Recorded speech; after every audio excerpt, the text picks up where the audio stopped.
ஒரு குறுகிய காலத்தில் 500 கோடி ரூபாய்க்கு இந்த சிம்பு சிவகார்த்திகை வச்சு படம் எடுத்துல அவர் வேறு இதில் இட்லி கடை தனுஷ் படம் தான் வரப்போகுதுன்றாங்க. எப்படி குறுகிய காலத்தில் இவ்வளோ தூரம் அதையும் அமலாக்கத்துறை இப்போ பார்க்க ஆரம்பிச்சிட்டாங்க கவனத்தை செலுத்தி.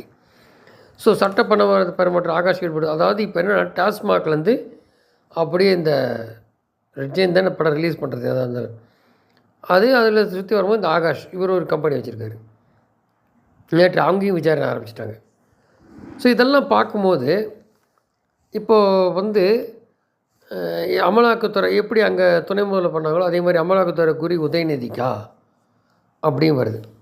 டாஸ்மாக் நிறுவன வீட்டினர் கிழிந்த நிலையில் டாஸ்மாக் நிறுவனம் தொடர்பாக முக்கிய விவரங்கள் அவங்க அப்படி தான் எல்லா டீட்டெயிலும் பார்ப்பாங்க. இதுக்கு இப்போ தான் வரணும். இதுக்கு முன்னாடிலாம் கான்டாக்ட் பண்ணியிருப்பாங்களே யார் யாரை பண்ணுவோம் ஃபோனில் அதை மாதிரிலாம் சின்ன ஒரு நூல் பிடிச்சி வந்துடுவாங்க. அப்படியே போயிட்டே இருப்பாங்க. எல்லாமே தேர்தல் நேரத்தில் திமுக பணத்தை எடுக்காமல் முடிச்சு விட்ற வேலை தான். அதுதான் நடக்குது இப்போ.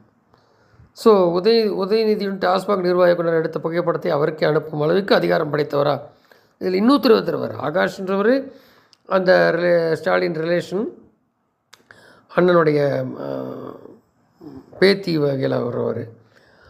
அந்த மாதிரி ஒரு ட்ராக்கு படம் அது. இந்த பக்கம் இன்னொன்று பார்த்தீங்கன்னா உதயநிதி ஃப்ரெண்டாமா நிர்வாக இயக்குனர் ஒருத்தர் ரிதீஷ்னு ஒருத்தர் அவர் இப்போ தப்பிச்சு ஃபாரின் போய்ட்டு அப்படின்னு தெரியல.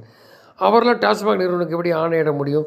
அப்புறம் பிரிண்ட் அவுட்லாம் இந்த சம்மந்தமானதெல்லாம் அங்கேருந்தே ஏதோ ப்ளூடூத் வச்செல்லாம் பிரிண்ட் அவுட்லாம் கிடைக்கிதாம்மா கவர்மெண்ட்டு. இது யார் பெர்மிஷன் கொடுத்தா?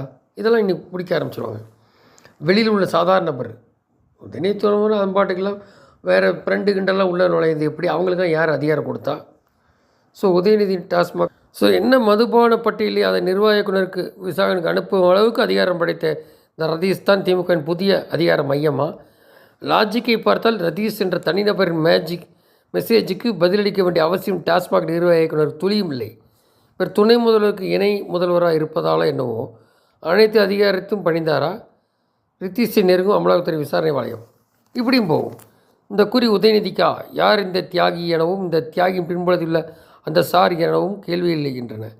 கேள்விக்கான பதிலும் அதற்கான தண்டனையும் விரைவில் கிடைக்குமா பார்க்கணும். இது எதை இப்போ அந்த அண்ணா யூனிவர்சிட்டி இருக்குது யார் அந்த சார்?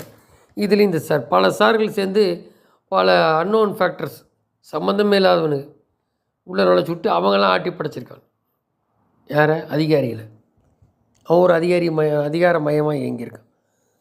சில பிடிச்சி சீக்கிரம் என்னன்னு கேட்டு இது பண்ணுவாங்களா அப்படின்னு பார்ப்போம். நன்றி.